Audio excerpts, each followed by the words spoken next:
1950s का time था। एक लीडिंग टूथपेस्ट कंपनी अपनी सेल्स को बढ़ा नहीं पा रही थी। कंपनी के मैनेजमेंट ने सेवरल मीटिंग्स की और अपने एम्प्लॉइज से सेल्स को बूस्ट करने के लिए आइडियाज मांगी, मगर हर बार वही घिसी पिटी आइडियाज ही मिल पाई कि एडवर्टाइजमेंट पे खर्चा कर लो या फिर डिस्काउंट दे दो वगैरह वगैरह। मगर ये सारी चीजें कंपनी ऑलरेडी कर ही रही थी, मगर इससे कंपनी का प्रॉफिट कॉम्प्रोमाइज हो रहा था।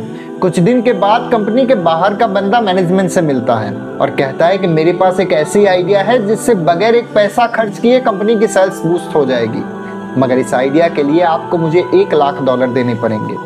$1 लाख मैनेजमेंट को बहुत ज्यादा लगे, इसीलिए कुछ दिन तक तो जवाब नहीं दिया, मगर जब कोई ढंग की आइडिया मिल ही नहीं पाई तो उस बंदे की ऑफर को एक्सेप्ट कर लिया गया। उसको $1 लाख दे दिए गए और पूछा कि आइडिया क्या है। उस बंदे ने कहा कि आपके टूथपेस्ट का ओपनिंग होल है, उसकी साइज 5 mm है। आइडिया ये है कि आपको बस उसको बढ़ा के 6 mm कर देना है, जिससे जब कस्टमर पेस्ट निकालेगा तो वो ज्यादा निकलेगी और उससे अल्टीमेटली आपका पैकेट टाइम से पहले खत्म हो जाएगा। इससे कम आपकी सेल्स 40% से बढ़ जाएगी। इतनी सिंपल मगर जबरदस्त आइडिया सुन के मैनेजमेंट हैरान हो गया और उसको जब इम्प्लीमेंट किया गया तो वाकई में कंपनी की सेल्स 40% से बढ़ गई।